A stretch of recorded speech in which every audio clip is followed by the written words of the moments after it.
ក្នុងមេរៀនយើងថ្ងៃនេះគឺខ្ញុំចង់បង្ហាញទាំងអស់គ្នាទាក់ទងទៅនឹងការប្រើ aggregate function បាទ aggregate function នៅក្នុង SQL របស់យើងគឺដូចជា count ដូចជា min ដូចជា max ដូចជា sum ជាដើមអញ្ចឹងនៅក្នុង Laravel គឺ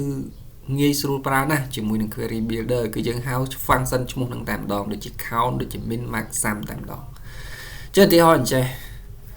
បាទឧទាហរណ៍ថានៅក្នុង customer នេះខ្ញុំត្រូវការរាប់ប្រុសហើយនឹងស្រីចឹងឧទាហរណ៍ list មកនេះ customer សរុបប្រមាណអ្នកប្រុសប្រមាណស្រីប្រមាណចឹងកន្លែងហ្នឹងដើម្បីរាប់គឺយើងរាប់តាម function count មិនចឹងណាបាទ function count អូខេអញ្ចឹងយើងចូលទៅក្នុង code របស់យើង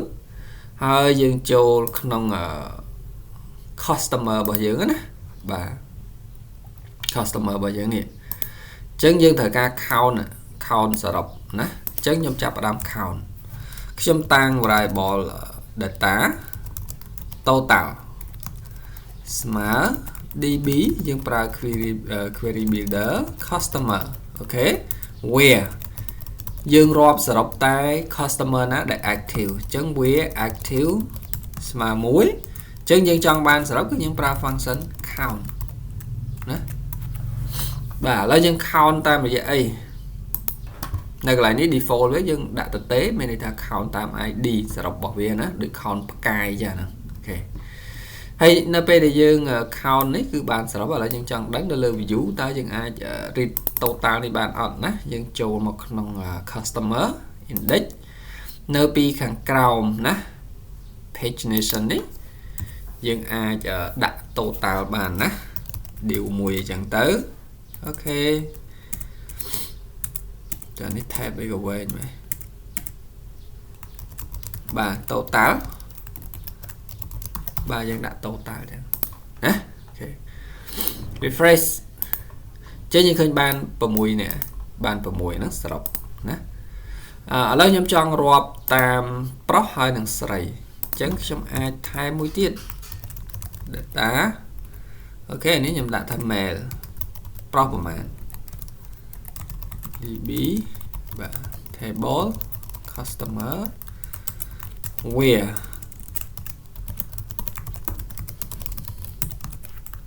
បាទយើងថែមលក្ខខណ្ឌទៀតមកបាទនេះយើងរកប្រុសអូខេបាទ count ណា count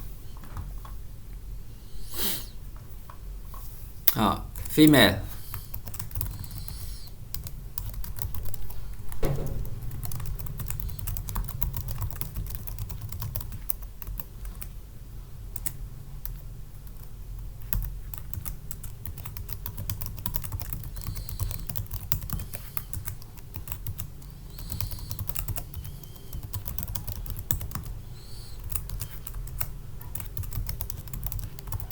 បាទអញ្ចឹងយើងរាប់ male female អញ្ចឹងយើងអាច render វានៅកន្លែងនេះបានណា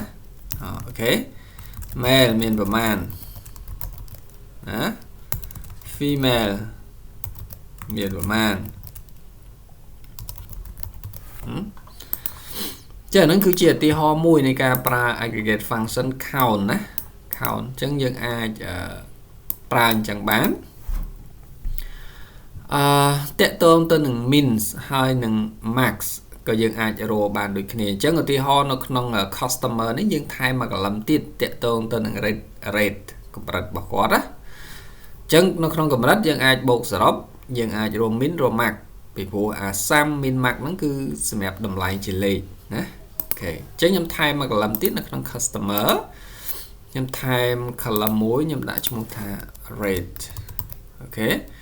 ខ្ញុំយកវាជា float default វាខ្ញុំយក0ណាអូខេ save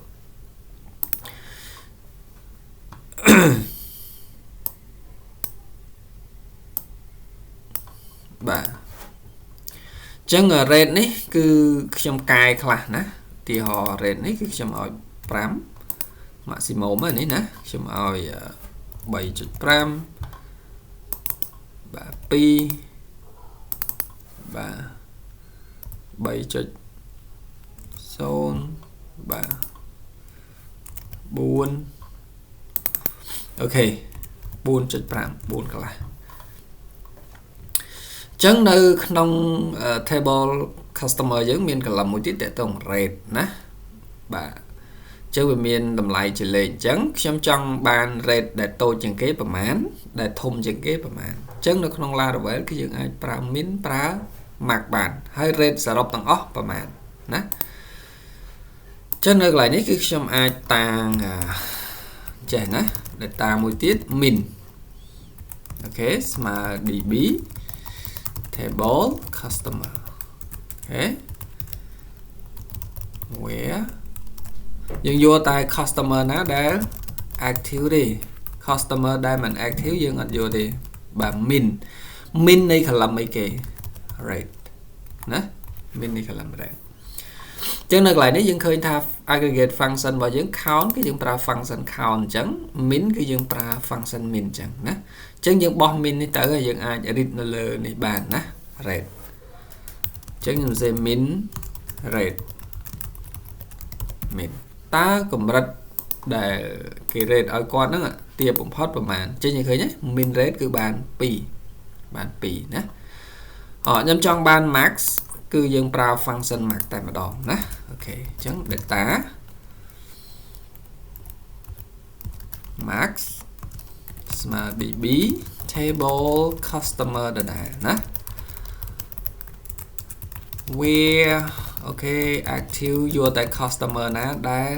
active ទេណា max នៃ column rate ដដែលអូខេអញ្ចឹងនេះយើង select ប៉ុណ្នេះគឺយើងបាន maximum ណាហើយយើងមក render នៅកន្លែងនេះទៅ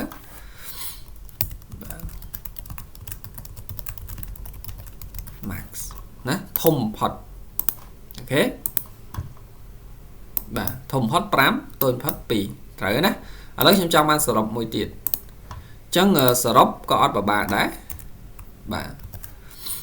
data ឧទាហរណ៍ sum rate ណាស្មើ db table អូខេ customer បាទយកតែ customer ដែល active មានតែ active ស្មើ1ហើយ sum បន្តមកយើងបូក column ណានេះយើងប្រើបាន column ជាលេខទេណាបាទអញ្ចឹង column rate យើងឃើញទេ aggregate sum min max count គឺយើងប្រើអញ្ចឹងណានៅកន្លែងនេះគឺយើងអាចដាក់បានណា sum អូខេយើង refresh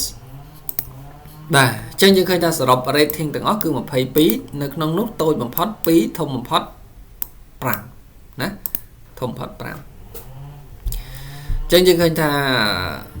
របៀបដែលយើងប្រើ aggregate function គឺងាយស្រួលអញ្ចឹងនៅក្នុង query builder របស់ Laravel យើងអាចចូលមើលបន្ថែមនៅក្នុង documentation របស់វាណាអូខេអញ្ចឹងតកតហ្នឹងគឺខ្ញុំបង្ហាញយើងប៉ុណ្ណឹងណា